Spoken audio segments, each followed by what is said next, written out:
Hej, kan du lige fortælle, hvem du er? Det kan jeg godt. Jeg hedder Søren, og jeg er 21 år, og jeg er medlem af Venstres Ungdom. Okay, fantastisk. Så har vi nogle spørgsmål til dig her. Synes du, at efterlønnen skal afskaffes, eller skal den beholdes? Jeg synes, den skal afskaffes. Okay.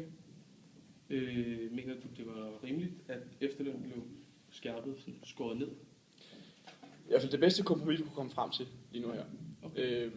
Som udgangspunkt synes jeg slet ikke, at der er nogen eksistensberettigelse for efterlønnen. Men hellere at den blev skåret ned, end at den blev fastholdt. Okay. Hvorfor mener du, at efterlønnen skal afskaffes? Det er fordi, jeg ikke synes, den tjener noget formål i 2013. Dengang den blev lavet af Anker Jørgensen, der var det et spørgsmål om, at man gerne ville have de unge ind på arbejdsmarkedet, for der var for meget arbejdsløshed blandt de unge. Så derfor så gav man de ældre muligheden for, at de kunne trække sig tidligere igennem efterlønnen. Nu om dagen, der står vi i en situation, hvor de demografiske udviklinger gør, at vi får flere ældre, end vi får unge, og hvor vi meget hurtigt kommer til at opleve en situation, hvor der er flere mennesker, som får penge af staten, end folk, som kan betale penge til staten. Og det er jo ikke noget, som staten kan holde til, og landet kan holde til i et langt løb. Okay. Så du mener ikke, at efterlønnen den er vigtig for samfundet i dag? Nej, det mener jeg ikke. Okay. Jeg er klar over, at de røde, de mener, eller mine modstandere mener, at den er til for de syge og for de nedslidte, for dem, som har arbejdet rigtig hårdt igennem hele deres liv. Men når man bare sige, at 57% af de mennesker, som går på efterløn, de har en af 3 årsager til, at de tager efterløn. Den ene er, at de gerne vil have mere tid til sig selv. De gerne selv bestemme, hvordan de bruger deres tid. Den anden er, at de gerne vil se deres familie og venner noget mere. Og den tredje er, at det ikke kan svare sig for dem længere at være i arbejdsmarkedet.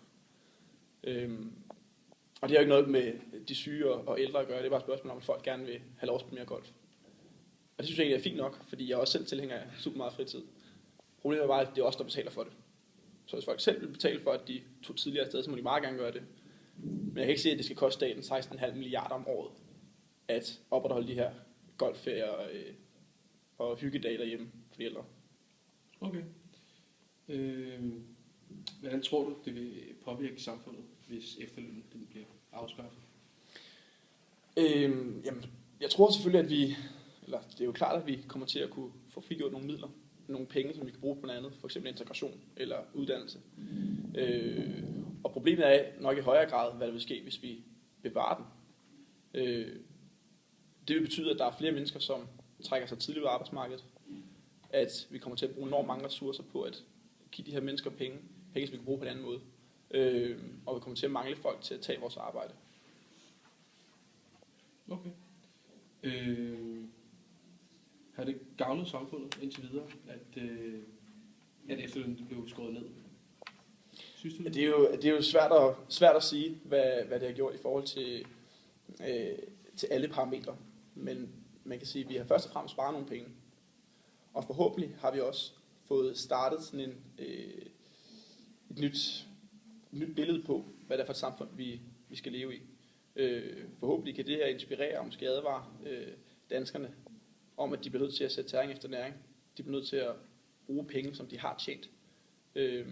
Så derfor synes jeg, det er et sundt initiativ, og det er et godt signal at sende.